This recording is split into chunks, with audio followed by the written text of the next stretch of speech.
looking for victims or evacuees. Overnight, this town flooded again because water from the north in Houston and those levees that have been spilling that we have been reporting on is ending up here. They're calling this the bathtub of Texas, and as you can see, this town is still very widely flooded. I want to introduce Frank from California. Frank, most important is saving lives right now. What are you guys doing to accomplish that? Absolutely. Our main mission and our main goal is to do still a wide area search. We're gridding off the area. Right now we have 2 search teams that consist of a hazmat component, canine.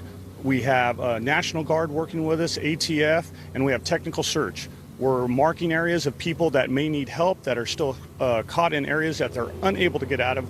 Besides having the Army, the National Guard's vehicles that in the high waters that we cannot walk, we will still be driving in areas that are going to help accomplish our mission to reach out to people, whether they're trapped still, whether they need food, whether they need shelter, because the infrastructure's gone and cut off. Frank, we wish you well and thank you for your service. So, Sandra, I mean, this hurricane made landfall about a week ago, and here we are still doing search and rescue. So it is not over here on the ground in Texas. Sandra, back to you in New York. All right, Matt Finn, thank you for your reporting. President Trump, meanwhile, is expected to be briefed on Harvey recovery efforts in less than an hour now. That's ahead of his return to the region tomorrow to visit areas devastated by the storm. On Tuesday, he toured Corpus Christi, and just yesterday, he pledged $1 million of his own personal fortune to the relief efforts there. Despite this, the mainstream media has blasted the president for not showing enough empathy during that first visit, and some are criticizing him for not going to the hardest hit areas. Is that fair, Geraldo? Well, I think that, first of all, I have heard that it was former Governor Rick Perry, Secretary of Energy Rick Perry, who advised the president not to go, quote unquote, downrange, get closer than Corpus Christi, which was a couple of hundred miles from the most devastated area.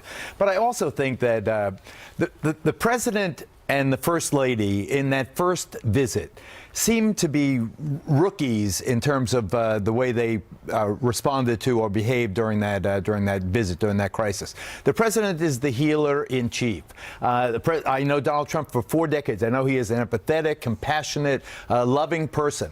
But there wasn't enough interaction between the president and the actual victims. How do you know, Geraldo? I mean, we only jump in there actually. There was zero. Show me one picture of the president with a victim of the storm, Sandra. It is literally. Wait, so had he made that prevalent to the cameras, then you would have said it was all for optics and it was all for the camera. Listen, I am advising him. I'm trying to be helpful. Okay. Melania can't go with stiletto heels to a storm. Geraldo. I'm sorry. She went onto the airplane. You simply cannot. You cannot. It's fair to say, it's fair to criticize the president's leadership style. He's the president, right? It's fair to say things like he didn't appear to be incredibly emotive. He didn't appear to necessarily act as a sort of consoler in chief. He didn't hug a lot of people, but I think it's unfair to extrapolate from that he is empathetic. That's a sort of pop psychology I also don't think that's what the people want, Geraldo. I think your advice, look, you know the president well. That's also not his personality. The people there that are suffering, that are now picking up the pieces of their life. Oh, I have seen him with his grandchildren. Hold on, let Abby very finish. loving. Do they want a hug right now? No, I think they want solutions. I think they want the president on the ground, which he was before the storm was even over. He's now giving $1 million of his own dollars to what's going on there. I think they want the federal government to say, we will give you everything you possibly need to survive this and to recover. Hugs can go so far. I would say this too, Abby. The last election was as much about policies that Donald Trump, is going to bring forward as it was about people getting sick of phony politicians. When we saw Hillary Clinton faking a black accent or pretending to be just like us, you know what I like about the Trumps? They are who they are. You know, he flies around a jet with his name on it.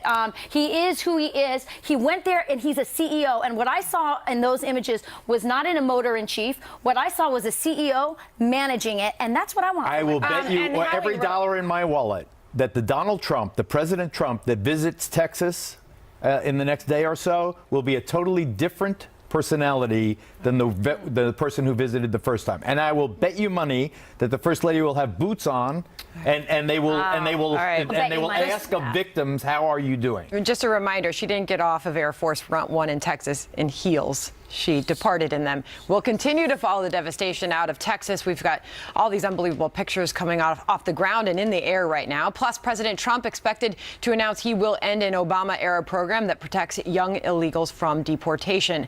But Democrats and business executives are slamming that news today. Should he do it? We will debate that.